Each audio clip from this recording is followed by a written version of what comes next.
Elizabeth Becker, and I'm the Education Curator for the museum. We are so excited today to have today's lecture in conjunction with the exhibition Visions of the Hispanic World. So today's lecture is called More Than Goya's Muse, the Duchess of Alba, and the lecture will be presented by Dr. Marcus Burke. Dr. Marcus Burke holds degrees from Princeton University, Harvard, and the New York University Institute of Fine Arts, where he has also been an adjunct professor of fine arts. He has also served on the faculties of Columbia, Yale, and Southern Methodist University, and numerous others. Dr. Burke has taught hybrid history studio classes in old master materials and techniques, as well as more traditional art history classes. He has held the J. Clausen Mills Research Fellowship at the Metropolitan Museum of Art, has been a guest curator at the Art Museum of South Texas, the Davenport Museum of Art, the Heckscher Museum of Art, as well as a consultant for many other museums, including the Philadelphia Museums of Art's exhibition of Latin American colonial art. Dr. Burke has also served as chief curator and assistant director of the Meadows Museum at the Southern Methodist University. He is currently the senior curator in the museum department at the Hispanic Society Museum and Library in New York. So if you all join me in welcoming Dr. Marcus Burke.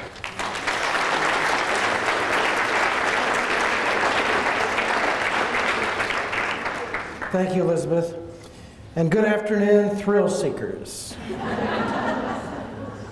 Today's talk, in addition to being an opportunity to share some observations about Francisco Goya and the ways he went about making art, is a story about one of his most important Spanish patron families, the Albas, especially the 13th Duchess of Alba, and about their rivals, the Duke and Duchess of Osuna. We might call it a tale of two duchesses. By extension, it is also a tale of two institutions, the Hispanic Society of America, and the Albuquerque Museum, which have been brought together by this magnificent loan exhibition. At the left, you see the famous portrait of the Duchess of Alba in black, painted by Goya in 1796-97, which we have at the Hispanic Society. I believe you have met her grace. The Duchess has a certain pride of place in our galleries, although she is making many new friends here in New Mexico. On the right, you see her husband and consort, Jose Alvarez de Toledo y Gonzaga, who was Marqués of Villafranca and Duke of Medina Sidonia. We will speak more of him later. Don Jose and Doña Cayetana, as she was universally called, were important patrons of architecture, the visual arts, music, and theater, and their combined estates were one of the two largest private holdings of land in Spain, matched only, as was the scale of their patronage, by the combined estates of the Duke and Duchess of Osuna. Both families were, after the royal family, the most important patrons of Goya's in the 1790s, the period in which Goya passed. He passed from being a late 18th century artist in the first rank to being the first great modern artist. Indeed, the Osunas were the Alba's great social, philanthropical, and to some extent political rivals. Here you see Goya's portrait of the Osuna family on the right, and on the left, his later portrait of Pedro de Alcántara Tellez Girón y Pacheco, the 9th Duke of Osuna. The Duke and Duchess of Osuna were leaders of a group of intellectuals, technocrats, reform politicians, philosophers, and teachers who sought to establish Enlightenment principles in late 18th century Spain. They had embraced modern ideas of family life and were hands-on parents, as Goya, painting in 1788, clearly shows. Here they are with their 4 children. The Duke is dressed in his uniform of the Colonel-in-Chief, or Brigadier General, as we would say, of the Queen's Guards, adapted for the period of mourning occasioned by the death of his father. He was also a high-ranking general in the regular army as well. An interesting touch is that Goya depicts the oldest boy and heir to the titles using his father's baton of command as a hobby horse. It is instructive to compare Jacques-Louis David's exact contemporary 1788 portrait of the famous chemist Lavoisier and his wife, the chemist Marie-Anne Pierrette Pauza, at the Metropolitan Museum. Like similar intellectuals in France, such as Monsieur and Madame Lavoisier, the Osunas sought to bring logic and science to bear on Spanish culture. Although it's interesting that David shows the Lavoisiers, who collaborated on chemistry experiments, at work, while Goya shows the Osunas as parents. While the motif of the Duke clasping his daughter's hand gives Goya an opportunity to display the Duke's rank, you see his rank here, it is far more potent as an expression of parental affection and care.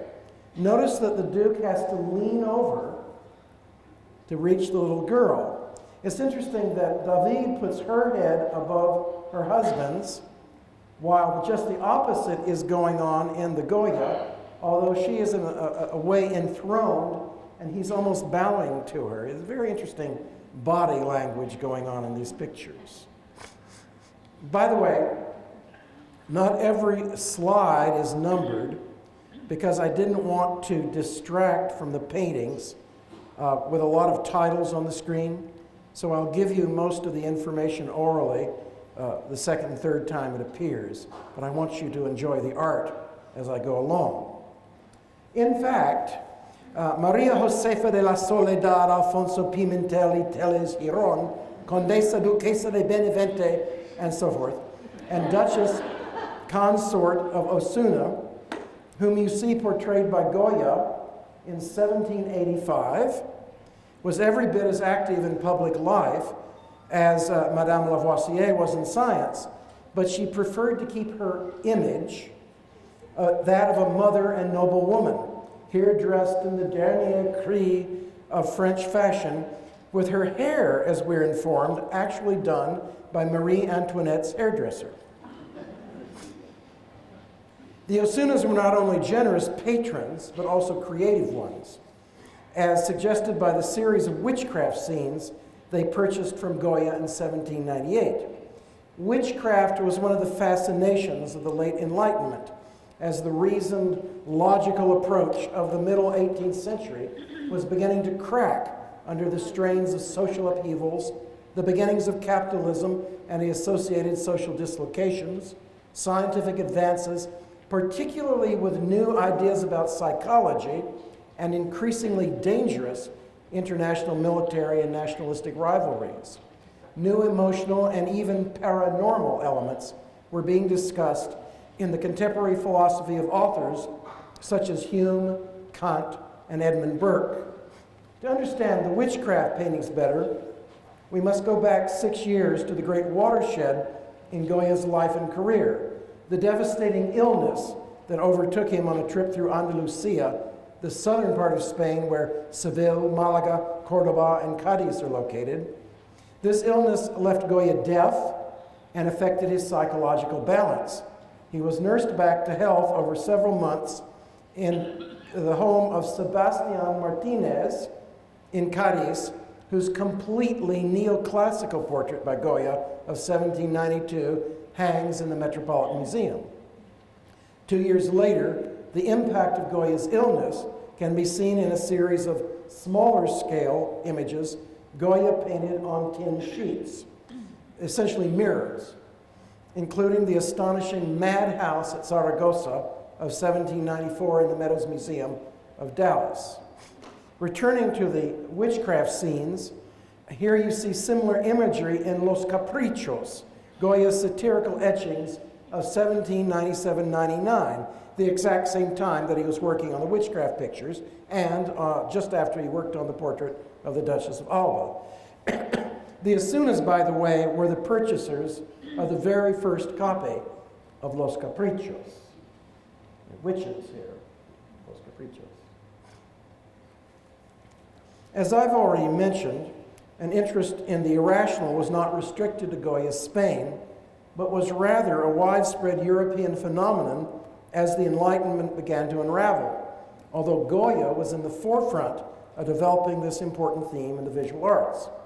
The dream of reason produces monsters, an image you've all seen, for the Caprichos can be interpreted historically as the rational ideals of the Enlightenment crashing into the more romantic ideas of emotions, the subconscious, not their word, of course, the sublime, the supernatural. In England, you have the Gothic novel, Mary Wollstonecraft Shelley's Frankenstein, and many other examples in literature, not to mention the poetry and images of William Blake and Henry Fuseli's Nightmare, shown at the right. Here's the Nightmare. Fuseli, who was it was engraved by Blake in 1783. Fuseli, who was Swiss, interpreted the word nightmare literally, and so the demon horse sticks his head into the bedroom as the dreamer collapses below.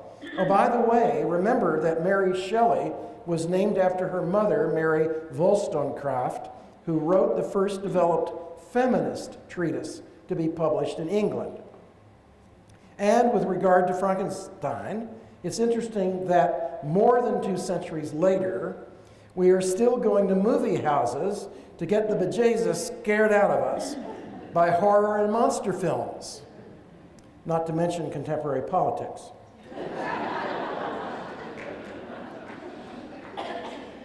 An interesting side issue in the Caprichos is the conflating of witchcraft with the inconstancy of young women or their role as courtesans. Notice here the butterfly wings, symbols of fickleness and inconstancy, and the double faces or Janus heads on the women in the Caprichos print at the right. We still sing or speak of popular culture of a two-faced lover, say that someone has been bewitched, bothered, and bewildered, speak of love as witchcraft or enchantment, and in the immortal words of Cole Porter, do that voodoo that you do so well. There's an interesting connection between the image of the flying Maja enchantress and Goya's portrait of his own muse and enchantress, the Duchess of Alba, and some viewers want to identify the two.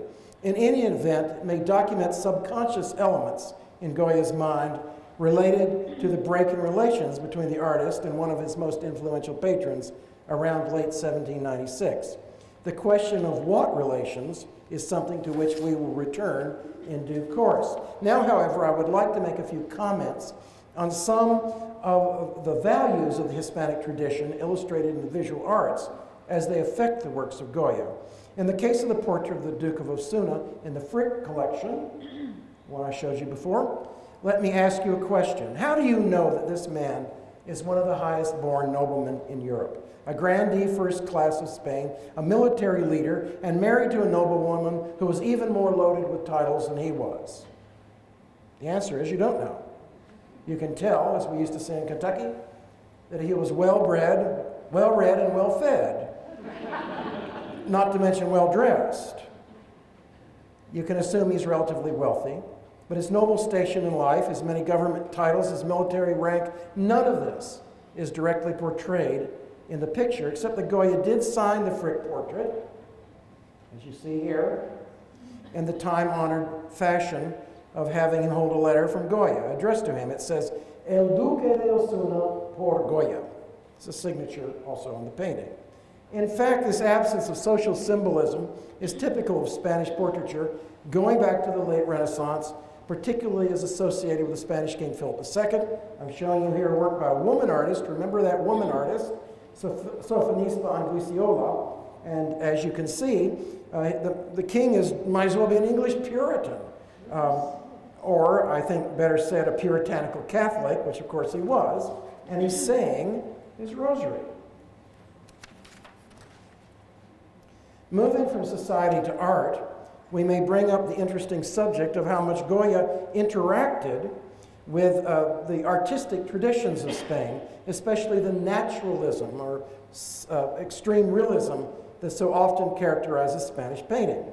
Now, if you compare a work by Francisco de Zurbarán with a Z, Zurbarán, over here on the right, it's, oh, mercy. It is in the Norton Simon Museum in Pasadena. If you compare that with two still lives on the left that Goya painted during the Peninsular War when the Spanish were trying to kick out the occupying armies of the French of Napoleon around 1808 to 12, you see Goya seeking to shock emotionally rather than describe a butchered salmon or a turkey with its neck wrung. His chunks of salmon have cavities that exert a disconcerting sense of attraction, while the basket behind the highlighted head of the turkey seems to be waiting for the head to drop in it. Perhaps more instructive, we can compare with a slightly older contemporary of Goya named Luis Melendez, marvelous still life painter, who also has a chunk of salmon. But you can see that while Melendez focuses on the salmon, he carefully aligns it precisely with the middle of the picture and places it on the shelf next to this extremely naturalistic lemon, which is a kind of homage to previous Spanish still life painters. The lemon and the whole mise en scène show him to be fully aware of the Spanish still life tradition. Goya takes the next step into emotionalism, implying rather than precisely depicting the scene. Where are those stacks of salmon located? On marble, on a table? Where? What? Again, triangulating the three cavities, not placing it in the middle, triangulating them as though they're in orbit around a void in the middle, adding dynamism to the composition. In these still lives, Goya has conveyed a sense of death, of slaughter, here appropriate from an era of guerrilla warfare. We say guerrilla warfare today. The Spanish word guerrilla means little war, and it was coined at the time. Notice, by the way, the eye of the fish poking through the tail. Goya, of course, was a master realist.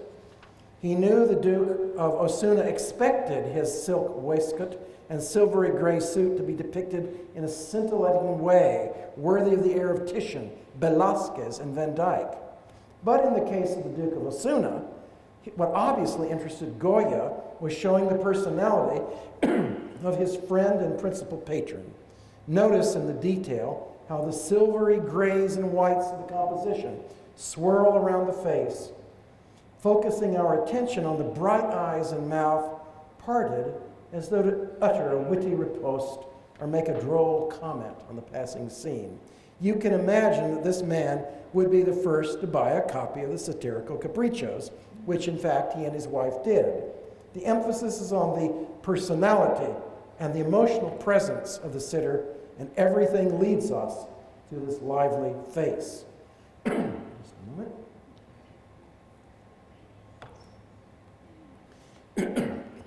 Now I'd like to move on to another aspect of the Hispanic tradition, and perhaps one you might not have thought to apply to Spanish and Latin American culture: feminism.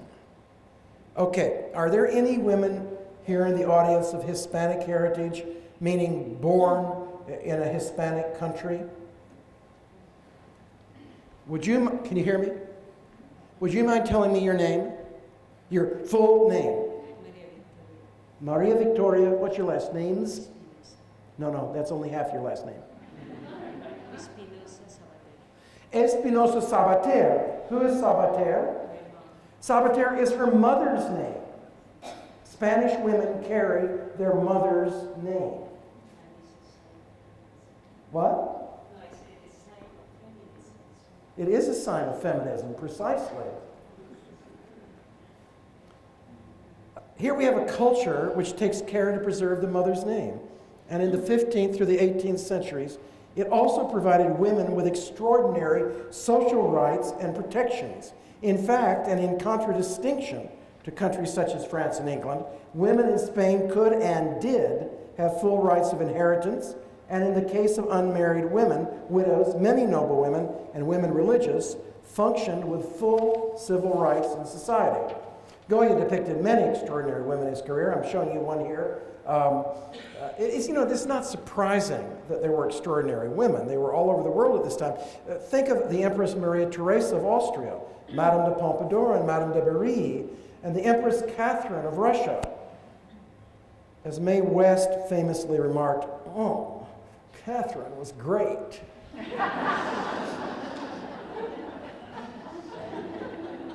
I promised some of the people here in the audience this morning that I'd quote Mae West. And then there's Mary Wollstonecraft, the feminist mother of Mary Shelley. Here you see Goya's portrait of Maria Teresa Palafox, the Marquesa de Villafranca, the Duchess of Alba's sister-in-law in 1804. She wears the latest Empire gown as she sits before her easel, painting a portrait of her husband, clearly a woman of accomplishment. Doña Maria was a member of the Royal Academy and an important patron. Her mother-in-law, and therefore also the Duchess of Alba's mother-in-law, administered the conjoint Alba Medina Sidonia estates. In the cases of the Duchesses of Alba and Osuna, each of whom was many times a grandee and duchess in her own right. In England, we would say that they were duchesses suo iure, duchess in her own right. They were patrons of art, literature, music. Both the Osunas and the Albas championed the works of Haydn in Spain. And the Duchess of Osuna was the center of a group of intellectuals seeking to reform Spanish society and education. From what we understand, the two women did not much like each other. Their husbands backed different political reform factions in the 1790s, and the Duke consort of Alba was peripherally involved in a coup d'etat in 1795.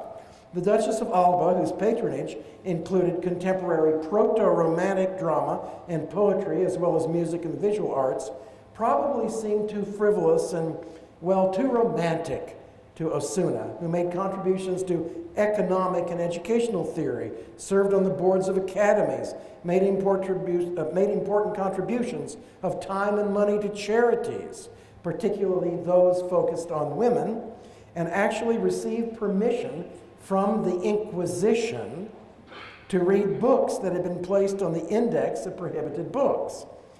And like Alba, was a patron of the drama as well. Alba was a gadabout. Osuna tended to work from home. Alba was childless, although she eventually adopted a daughter. Osuna was the actively engaged mother of a large family. Scandal never touched the Duchess of Osuna, but Alba seemed to court it. Yet both were highly educated, with doting grandfathers who made sure that they were, if you will excuse the term, educated as though they had been men. That is, unable to send them to university, their families brought education to them. And they were both firm in their insistence on the rights of women and on their own rights as inheritors of noble houses. While the Duchess of Osuna possessed 26 notable titles in her own right, plus those of her husband as consort, and was 6 times a first-class grandee of Spain, the Duchess of Alba had just barely had her beat, with some 28 titles, at least 9 times a grandee of Spain. Here you see most of them. I didn't give her a whole name. That would have filled half the screen. You might want to note that her descendant, the late Duchess of Berwick and Alba, had at my last count 53 noble titles and was 29 times a grandee of Spain. Doña Cayetana was born in 1762. In October 1773, her widowed mother and her grandfather contracted matrimony on her behalf with her distant cousin, Jose Alvarez de Toledo y Gonzaga, who would become the 9th Marquess of Villafranca, and the 15th Duke of Medina Sidonia, Duke of Gonzaga, and so forth and so forth. Have you done the math? She was 11 and a half years old at the time, and he was 16. I think we can assume it took them a while to actually have a functional marriage, given her age, which was young even by the standards of the time. Here you see them much later in a pair of portraits around 1791 by Adolf Ulrich Wertmüller, who was actually a Swedish painter who had worked for Marie Antoinette in France. That gig ended badly, so he got out of Dodge, or rather Republican Paris, and headed for Spain. You also see the Duke in a more interesting portrait by Goya, the one I showed you before. It's in the Prado. Dressed in his spurs. Do you see his spurs? Can you make them out? Is it? Anyway, those are spurs. While perusing a collection of sonnets by Franz Joseph Haydn that he had commissioned. The spurs were a symbol of his office of Master of the King's Horse. A good number of Goya's male sitters, or perhaps I should say standers, wear spurs. So there must be some sort of social convention at work. But the effect on modern viewers is that the Duke has just jumped off his horse, walked into the house, and taken up his latest piece of sheet music, newly arrived. And let me repeat, when Doña Cayetana and Don Jose married, the houses of Alba and Medina Sidonia were joined, creating one of the most important and richest families in Spain, rivaled only by the Osunas. Very good. There'll be a quiz after the lecture. Actually, this conjoining of titles in the great noble families is a direct result of the ability of women to inherit titles and estates in the absence of male siblings. If Pride and Prejudice, okay, how many people here have either seen Pride or Prejudice or one of the money movies? Oh, good, I'm preaching to the converted. If Pride and Prejudice had been set in Spain, there would have been no economic motive for the plot because the Bennet sisters would simply have inherited the estate, and even the younger ones would have been protected by law to have a percentage of the free goods and money of their parents. Goya also portrayed along this time the Duke consort of Alba's mother, Doña Maria Antonia Gonzaga Caracciolo, who was born in Madrid of a noble Italian family. As Duchess of Gonzaga in her own right, she married the Marquess of Villafranca and Duke of Medina Sidonia. She also oversaw the administration of the Villafranca, Medina Sidonia, and Alba families, especially after the death of her son. Again, we have an example of the extraordinary role women were playing at the highest levels in Spain at the end of the Enlightenment.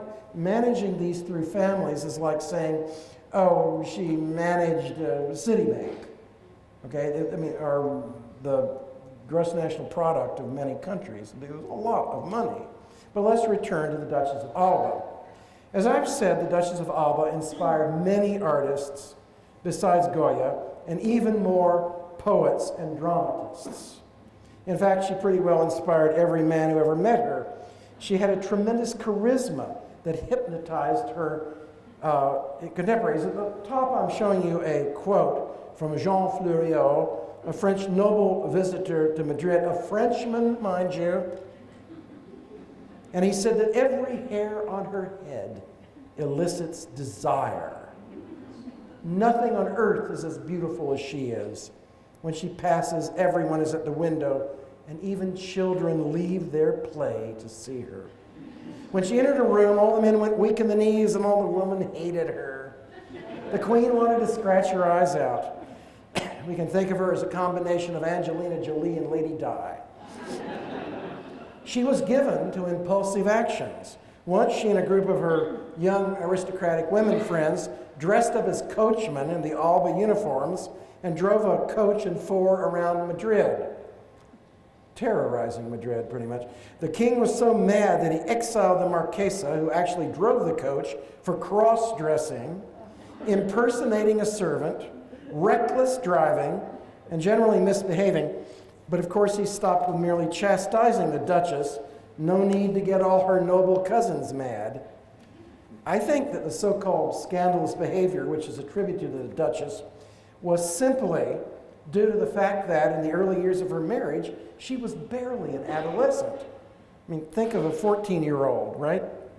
With all this money and no parents and a doting husband and a coach in four and a lot of wild friends. I mean, you know.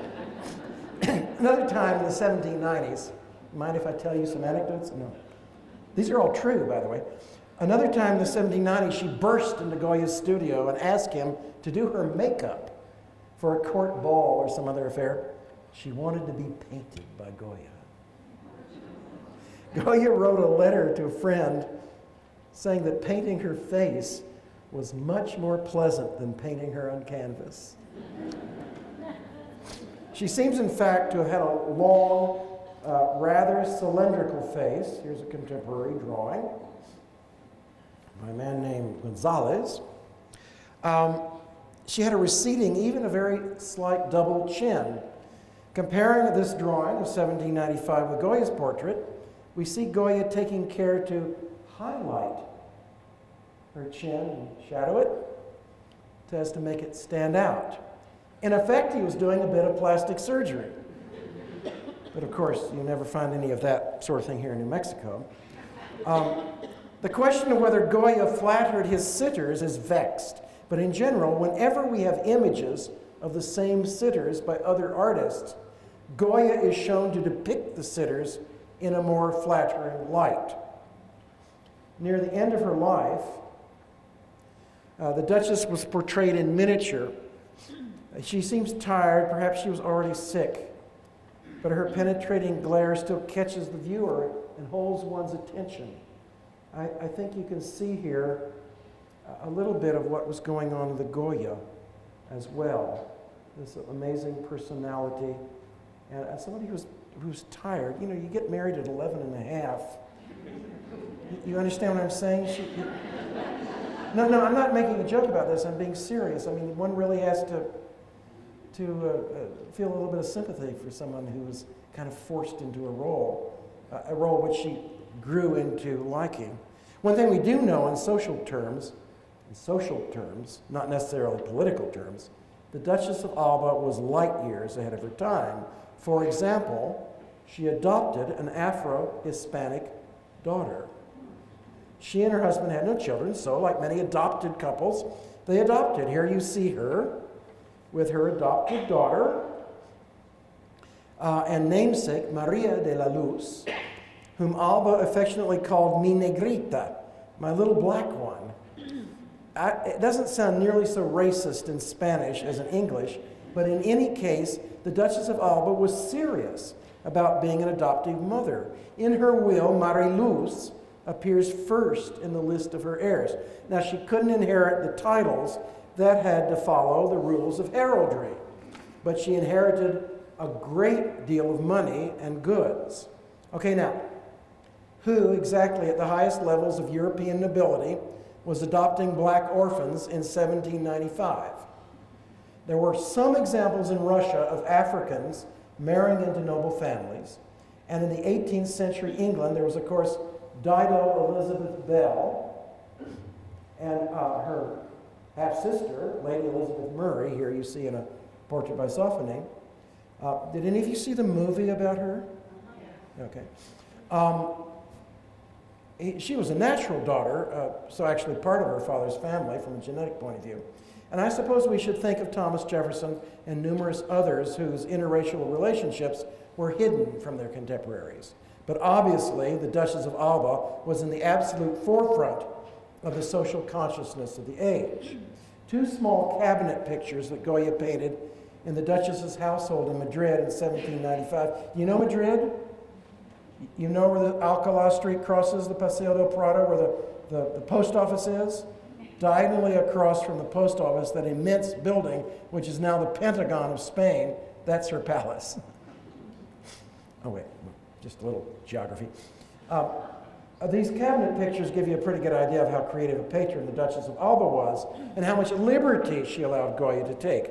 On the right, you see an image that shows Mariluz and her playfellow, little Luis de Braganza, the child of the Alba estate manager. and another surrogate child for the Duchess, teasing one of Alba's servant, an elderly maid, almost a duena, called Rafaela Luisa Velasquez, but she was nicknamed La Beata, the Blessed One, because of her intense Roman Catholic piety. She is leaning on an abbot off screen here, attached to the household, and maybe playing along with the kids. The pendant to the image of the children teasing La Beata shows the Duchess herself teasing her. The Duchess is nearly beating on La Beata's chest with a coral amulet used to ward off the evil eye, while the pious maid seems to be exorcising the Duchess with an ebony cross. Not your usual domestic scene by any means. It says quite a bit about the adventurous nature of the Duchess as a patron that she not only allowed Goya to paint the picture, but also bought it and exhibited it in her house. Goya portrayed the Duchess of Alba at full length 2 times, a portrait from 1795 in white, which is still with the Albas, and our portrait in black.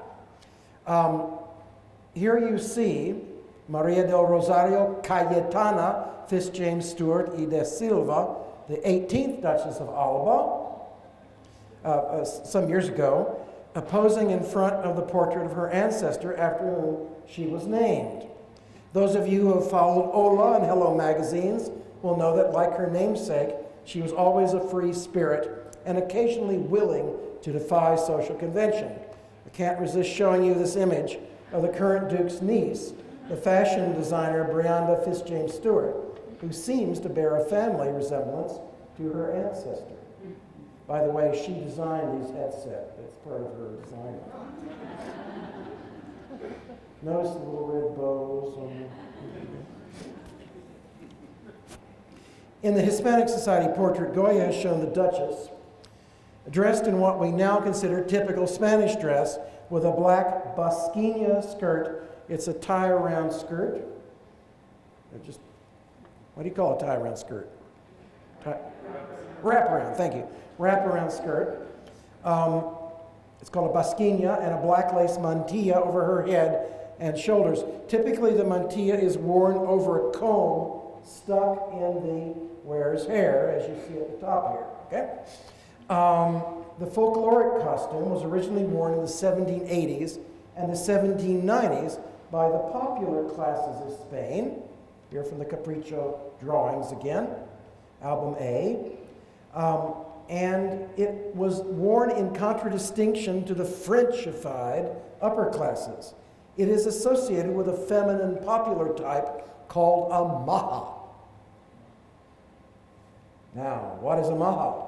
Well, on one level, a Maja is the girlfriend of a Majo, a man of the streets who similarly dressed in more nationalistic style. But being a Maja included, for some women, a sense of being available, either as a seductress or as a courtesan or worse. In the drawing on the right, a Majo finds himself quite amused as 2 Majas tear each other's hair out over him. Some years ago, I showed this drawing to my 12 or 13-year-old son. I said, "Nick, what do you think?" He said, "Oh, Dad, that dude is pimped out."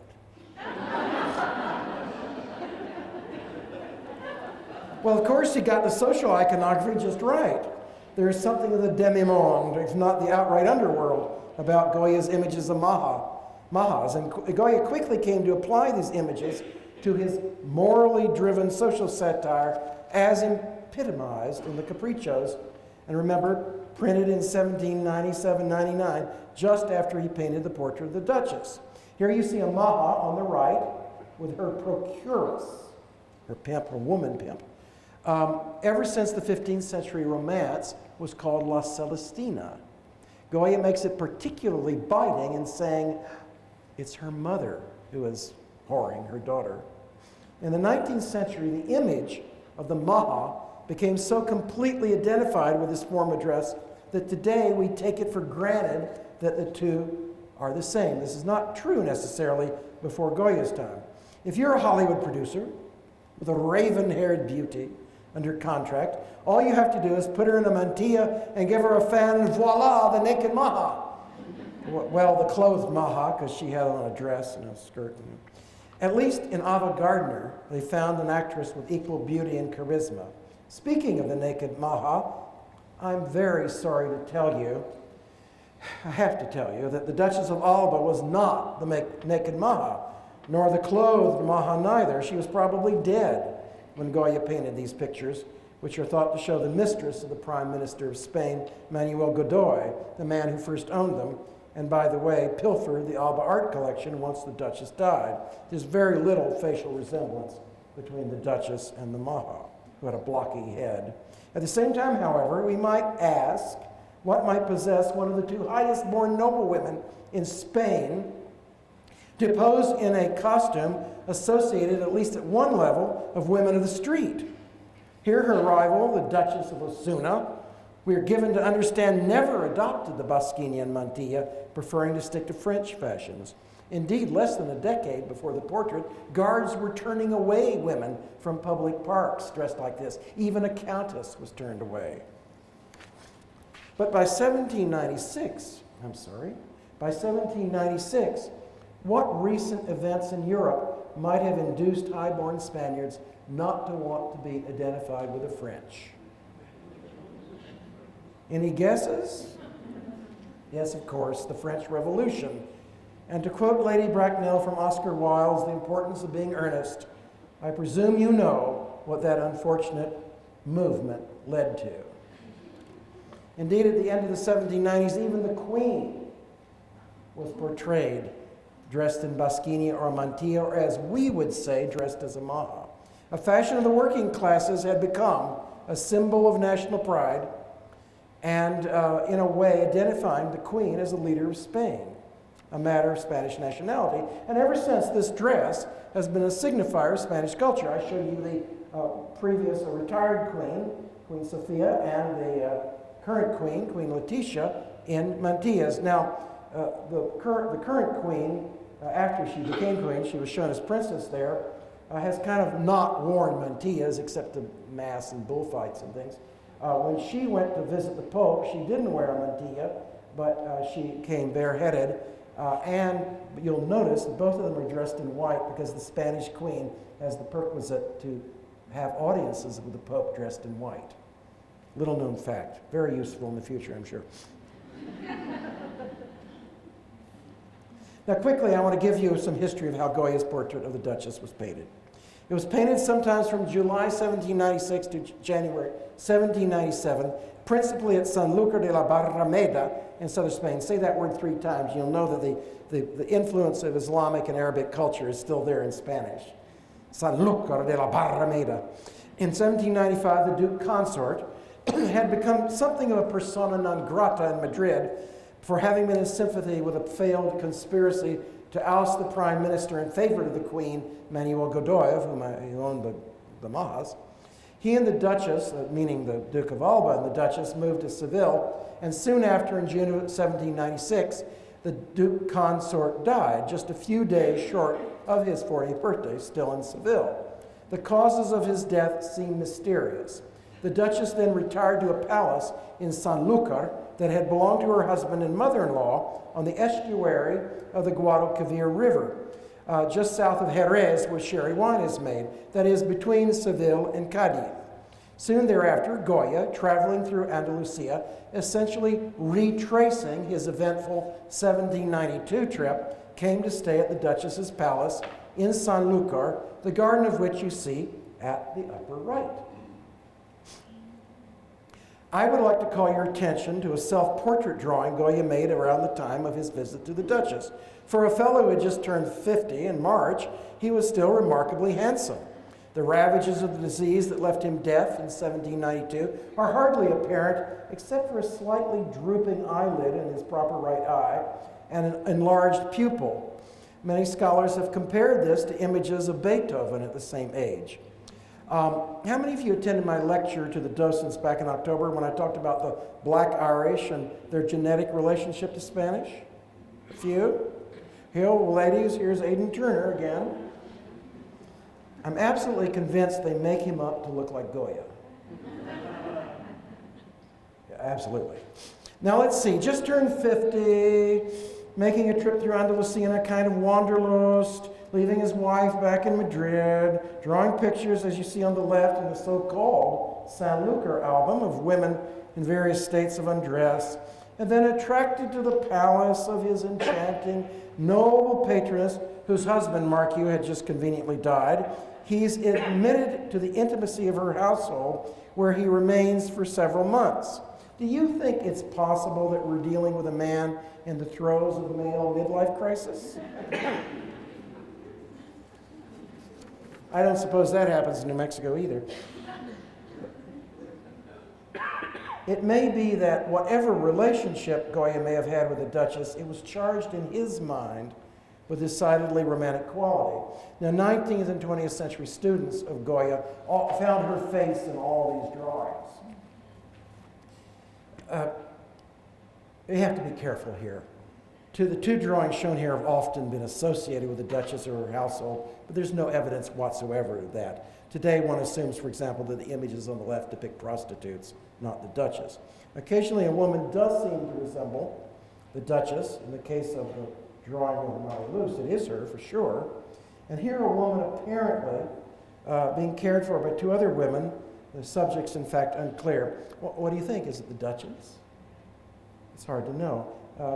Indeed, in looking at Goya's imagery, we have to be very careful not to assume every woman with a straight nose and curly black hair is the Duchess. For example, this drawing has often been called the Duchess tearing her hair, but it's probably this actress named La Tirana, whom the Duchess of Alba patronized in her stage productions since 1780. That's almost certainly who the drawing shows. But to get back to the painting, it's interesting that Goya has not posed the Duchess in her palace, but rather on the banks of a stream in a fairly wild area. We may assume this is the Guadalquivir River, and the landscape is probably intended to allude to an area north and west of Sanlúcar, the largest park in Spain called the Coto de Doñana, which is put together from the estates of the house of Medina Sidonia, her husband's family. In painting this and other pictures showing sitters in landscape, Goya was consciously imitating the hunting portraits of Velázquez, several of whom he'd reproduced in prints early in his career. We may also compare the Duchess more directly with a portrait of the former King Charles II, whom Goya also portrayed in the field. However, in both Velázquez's and Goya's hunting portraits, the figures are dressed to hunt. The Duchess is dressed to kill.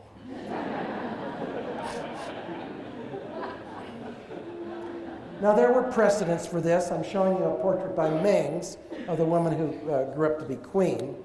But the real source of landscape in these portraits is contemporary British painting, where painters such as Reynolds and Gainsborough, who I show you here in a beautiful painting in the Frick collection, dressed their upper-class sitters and took them out into the woods on their estates, or in this case, with Gainsborough, St. James Park in London. This style of painting applies the concepts of proto-romantic aesthetics, such as those found in Edmund Burke's essay on the sublime, with the viewer's emotional response to the landscape adding psychological energy to the social imagery or portrayal of the sitter. Here's Joshua Reynolds doing the same thing in a portrait of Lady Worsley, who is, by the way, shown to you for two reasons, because she's dressed in what is presumably a riding outfit that mimics the uniforms of her husband's army brigade. And in the portrait by Goya, the Duchess of Alba has a military touch because she wears the sash of a two-star general. Her grandfather was a two-star general. It may have been his sash, but in any case, maybe she's the captain of someone's heart, or at least that's how Goya wanted to show her. Now, Goya has posed the Duchess formally, stiffly, even hieratically. Her feet approach an open fourth ballet position. The effect is forbidding in some ways, haughty, standoffish. This may have reflected her public persona.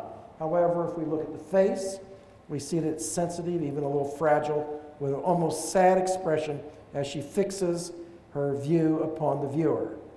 Goya has included a beauty spot,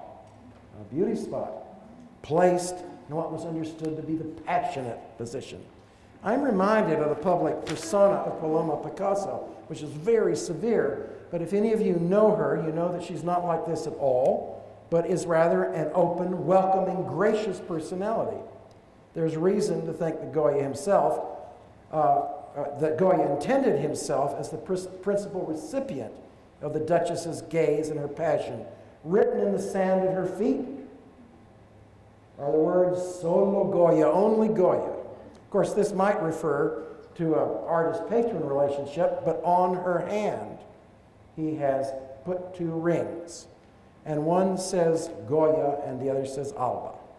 In Western civilization, putting your ring on someone's finger means only one thing. How many of you remember Mel Brooks' movie, Young Frankenstein? I need a show of hands here, please. Uh-oh. This joke's going to die. It means they were boyfriend and girlfriend. Now, her relationship with Goya was fine enough for the Duchess, who could do anything she wanted. But Goya was admittedly good-looking, but middle-aged, deaf, a little bit crazy, and a painter, which was not considered a lofty profession. Oh, yes, he was a member of the gentry.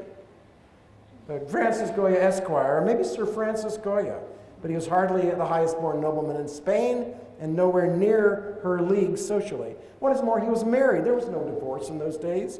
It wasn't going to work, even assuming they did have an actual fling, for which we have no evidence. What we might have is Goya consoling her as sort of her squire in these months after her husband died.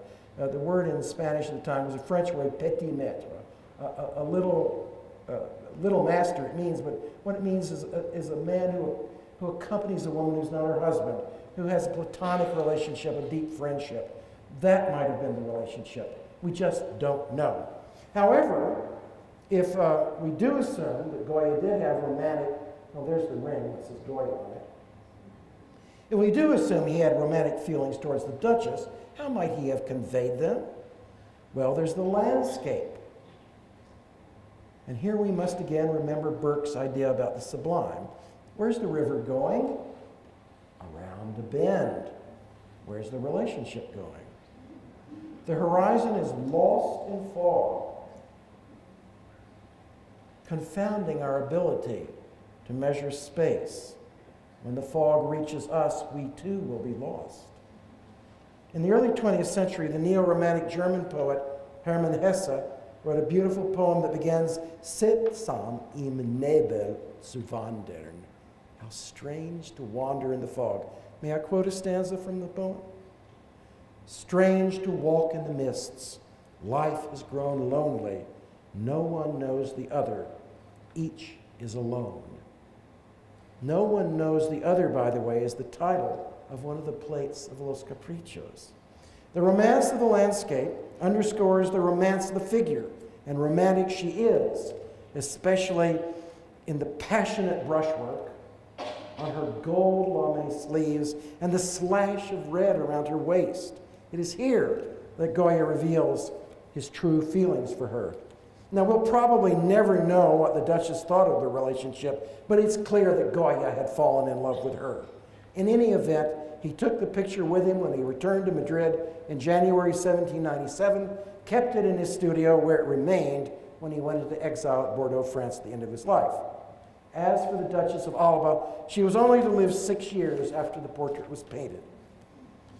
She died in 1802 at the age of 40, the same age that her husband died at. Goya produced a drawing for her tomb, but it was never built. In the absence of natural-born children, the Alba estates passed to a cousin, the Duke of Berwick, who was only 8 at the time, and her husband's estates and titles passed to his brother. The Alba family art collection, inherited from her ancestors, the Carpios and Monterreys, was full of the greatest masterworks of Renaissance and Baroque art, and it was dispersed, with the Prime Minister Godoy leading the Vandals. Just 2 examples. The Alba Madonna, named after the Alba family who owned it, now in the National Gallery of Washington, but it eventually went to the Tsar of Russia and then through Mellon to Washington. And in London, the Venus at her mirror, which is called the Rokeby Venus because the Earl of Rokeby bought it after it left the Alba collection. What remains for us is Goya's memory of his muse, and perhaps for the briefest time his lover, whether platonic or not. He was not alone in falling under her spell, and thanks to his mastery, we can get some sense of what it was in her that inspired him.